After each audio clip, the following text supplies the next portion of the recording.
All right, we are back here on White Mountains Day, and it's that time again. It's White Birch Books Corner, and I'm so glad they gave us a lot of time to talk off air, because we might actually keep the interview to the allotted slot. And no, we about won't. books.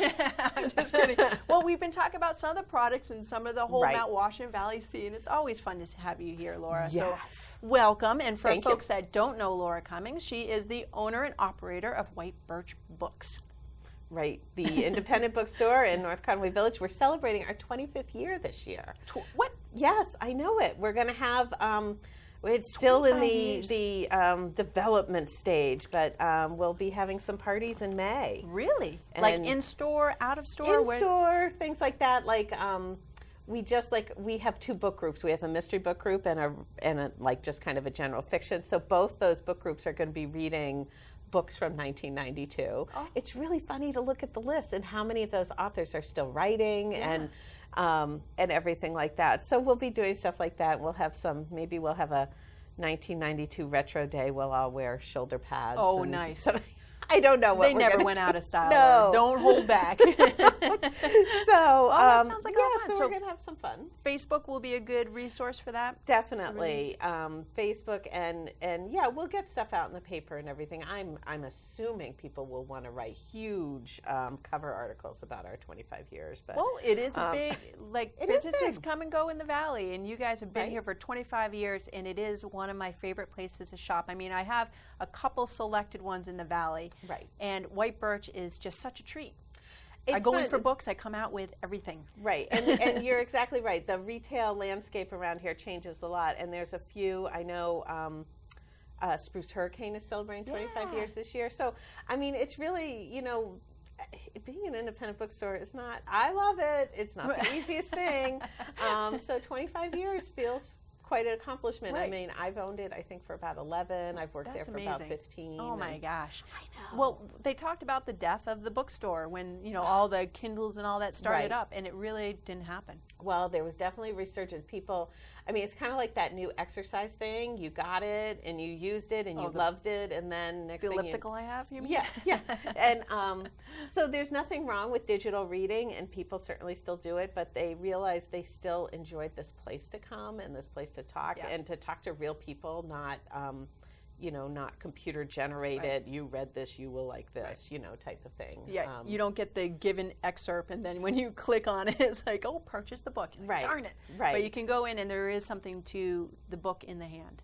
Yeah. Experience. I prefer it 100%. And I think people realize they also read digitally a little differently. It works for some genres or some type of things, but there's other times when you're like more engrossed, you really need, there's all these studies like the turning of the pages and the seeing how much you have left in the feel. And the bookmark, having a bookmark, you put it, and the thing is, I think the digital thing is good for when you have that impulse shop in the middle of the night. You're like, I need a new book, I need it now. Yeah. But the nice thing is when you want a physical book, that you can go into your bookstore, or you also support the libraries, because it is reading in general that you support. Well, that's what, I guess, in the greater scheme of things, the thing that has to happen is people still need to read. And especially now, it's funny because somebody came in yesterday, and I was actually telling her about this book, Rabbit Cake.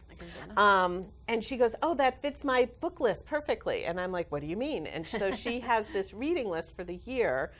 And one of the things she had to do was read a book written by somebody from where she lived. And this author happens to be from Providence. She was Providence, and she says, like, check. So that's the big thing now, these reading lists. And some of them are just to get you out of your regular genres. Some of them are to build, like, diversity, like read books from a place you've never been. Read books by authors of different cultures or colors or whatever that you are, and things like that. So reading, I think, has become even more important than it ever was. Yes, I agree. Open minds. But so let's dig into a couple of the selections that you brought. Speaking of right. reading Well, here I'll stuff. just go back to Rabbit Cake. Oh, sure. She is coming next Thursday at 5:00. She's got a couple uncles in the area. I think one works at Cranmore. So we're expecting a nice. This is a debut novel. It came out in a paperback, which is really nice. So you can take a risk for a lesser price. The main character is this young girl named Elvis. Her mother has died. They're sleepwalking, sleep eating.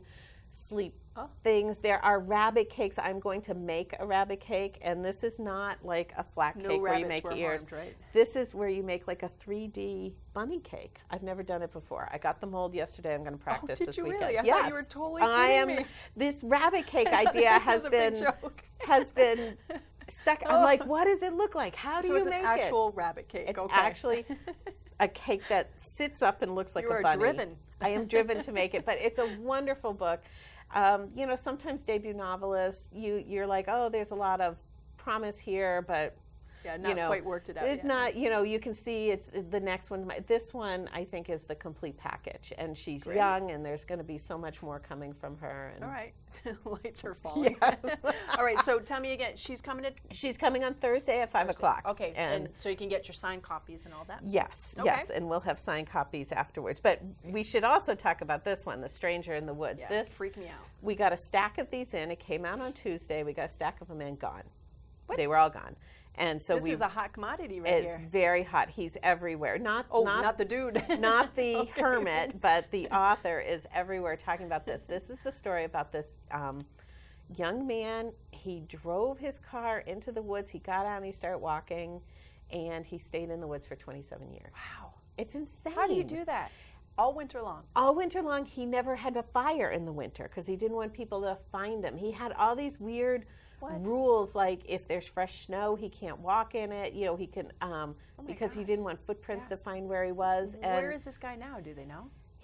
What happened is he lived a lot by robbing this kind of lake community. Okay. Yes, I remember and, now. Yep. He finally got busted. Right, and he did. And some people thought, oh, it's this great fairy tale, and other people thought it was like this really terrifying thing. Somebody keeps taking things and invading my space. So he got caught. He had to, do his time or his penalty or his community service, and now apparently he's just living his quiet life with this in your backyard. Yeah, who knows? But it's the whole time I read that book, I'm like, why did he do it? Why did he do it? And unfortunately, you never know why, because there's no answer why. Right. Why does somebody do it? But what's interesting is the author talks about other famous hermits over history, and it is a thing to be absolutely. Hermit. I mean, the survivalists and all, the prep people, it's getting more and more that way. So it's a really as an escape. It's a good book, and it's just the strangest thing. Yeah. And he didn't. I really want to read it, although I think I'm going to regret being so scared. He didn't talk to anybody for 27 years. I think he had one encounter where he just went, "Oi," or something like that. And it was just Is that your interpretation? Yeah, that was my dramatic interpretation. I can see your next career already. Yes. This is me being the hermit. Anyway. Yes, move on, because we got a lot. I'm trying to keep us on time this time. So this book, this author, Josh Christie, who is a beer guy and an outdoor guy. These both? These are both by him, Holy beer and moly. skiing. Who knew? Yeah, right. I've never before heard this combination. Right. So he is going to be the author guest at the Cold River Radio Show, which is tomorrow night. And tickets are still available. You can buy them at the bookstore. You can get them online. And unless it's sold out, which I don't think it is, I think you could still get them at the door. Oh, fantastic. But Josh is very cool. He not only writes books about beer and skiing and outdoors, he is also a bookseller. He was for years the manager of a bookstore, and now he is the co-owner of a brand new bookstore in Portland, Maine called Print. Busy. I know. So it's a little How professional envy, but so this looks like brothers wrote it, John and Josh. Father and son. Father and son. And his father has since passed away, but I know. Well, that's a great legacy, though, to have together. Right. His dad was very influential in the whole Maine skiing. I think very big at Sugarloaf and things like that. So anyway, Josh is a great guy, and. Yeah, he's got his priorities straight. Yeah. Right. Well, he's living life, it sounds like. So. All right. So let's move on to a couple more selections. I want to get to I'm going to, we're going to get serious for a minute. The Hate You Give. This is a brand new young adult novel. Oh, geez. And well, good mornings, good Saturday morning. We're going to talk about those cornflakes. Officer shootings of young black men. But is that what this is? That's what it is. But I will tell you, it is a fantastic book. I met the author. She's this young woman, and she wrote this book because of something that happened in her community. And she has, she's obviously a young black woman, but she has ties to her community, but she was also going to school in kind of a wealthy, whiter area. And she also has family members who are in law enforcement. So she saw this whole big, it's a mess, and there's no right answer. And I think what's so neat about this book is that she really gives so many sides to the issue. It's not one way or the other. It might open a lot of people's eyes to have those different viewpoints. Right, to not, to look at any news in this day and age and start thinking about like how it's being, start looking behind the not scenes. Just the TV channel. It's a little bit, depending on what avenue you choose, and you're going to get one story. This is more complete. Yes, and that is for young adults, and it's very well written for that age group. I mean, at times I thought, okay, I get the message, but then I realized, it's not necessarily for me, who's an but for a teen, it's important to kind of. Well, I think it's human nature to start to absorb more if it's repeated. Right. And not that the book is repetitious or anything, but just that, she does take the time to make some important points and everything. And that's good. But it's a good read, too, because I hate books that are just like hammering preaching or lessons. Right. But, okay. So a completely different note, Elinor Lipman, she's a wonderful writer. She's been around for many years, and her books are usually a little lighter, but they have, they always got some depth to them. This book I read literally in like 2 days. I laughed the whole time. Oh, good. And it's just this young woman. She buys this weird house. Her fiance is out walking across the country for some reason, and he never has time to talk to her, but she's always seeing his social media posts of like in hot tubs with other ladies or going out to dinner or like all these, and she's just like, well, why can't you? Anyway, he's a bum, of course, and she finds love like right next door. But there's this weird story with her house, and her parents are in the middle of a problem. Goodness. I mean, it's many layered. It's funny. It's perfect. Like a real life. Yes.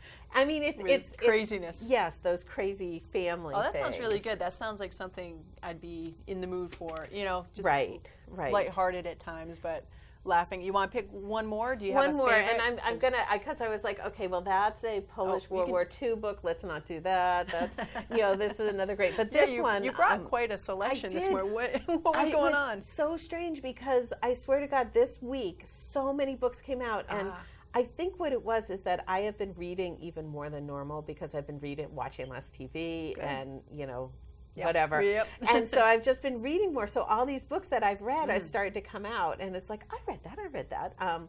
But this one, Celine by Peter Heller, Celine is an older society woman, but her gift is to find people. And kind of like, people finding their parents or people finding lost family members or something like that. Like a private investigator. Kind of, but in, not like a big showy sort of way. Okay. She only takes on the certain cases that she wants. And you realize part of this searching is because she gave up a child for adoption when she was very young. So part of the searching is from her own searching. But this case she takes on for a young woman, and it's finding somebody who supposedly got eaten by bears like 20 years ago in like up in Montana or something. And it's just really good. Her husband goes with her. They're in a Montana. Those grizzly bears. Yes, those grizzlies. Yeah, it turns out he didn't get eaten by a grizzly bear. I don't want to affect Montana tourism or anything like that. But anyway, it's just a really good book. I just really liked it. And they this cover, I love this green. Yeah, that's very cool. Cover. The matte cover. All right, so let's get into the. Okay, you know how normally I bring lots of fun stuff. Well, I just kept it simple. We're going with practical. We just got these things in, the Flip It light. And so you get these two lights. They're battery powered. You stick them on a wall wherever you constantly don't have enough light. Right. So think of the push lights. Yes. But you can do now a flip switch. You just flip the switch. Flip it's it, very bright. And, so for that cupboard that you can never really see in, or underneath, like where you keep your pots, you could put it on the ceiling and just flip it. I put 2 out in my garage already. Awesome. Are the batteries replaceable? The battery, they're just, I think they're AAA. Yeah, 3 AAA. I see and it's included. It's awesome. Very bright, and it's just, should we? Yeah. Bam! Whoa! Look at that on. Whoa! Double banking it. Like, you can. That's awesome. Signal planes with those too, or something. But no, that's super handy though. Right. I like that. You could stick it, and it looks like a normal light. Yes, and the same company makes these. We've had these forever. These Larry lights. Apparently, Why this is a called? Lucy light. I don't know, just because it's pink, but I don't know why. But it just. This is a magnet, so you can stick it on your refrigerator in your car, so it's like an emergency thing too, and it's also like very that. bright. And before I got the Flip-Its, I used to put like 2 of them on my coat and go out to so now I can just flip it instead of doing that. Awesome. Well, Laura, thank you so much. It's always so much fun. We could really do an hour. We could. But thank you so much. White Birch Books, why don't you tell them where to find you, because I'm going to buy all this stuff, so you guys have to go. Okay, so we'll have to get some new stuff. Yep. So we are located just south of the park, across from TD Bank. We're open 9:30 to 6, Monday through Saturday, 10 to 5 on Sunday. The best way to see what's going on is to either check our website, sign up for a newsletter, or check us out on Facebook. We post ridiculous videos. The video we posted on Friday was Nicole and I fighting about who had the best new books to talk about. And of course, I think I won. Right. She has lots of family members, and they all said she won. Oh, gosh. It's rigged. Nepotism. All right. So go on over to White Birch. You're going to find all these books while they last. So some of them are hot potatoes. And then you're going to find a lot of stuff like cards and lights and stuff like that, because you could literally spend hours in there. So, Laura, thank you again. Thank you. Looking forward to our next White Birch Books Corner. It doesn't roll off the tongue, No, it does doesn't. it? No, it doesn't.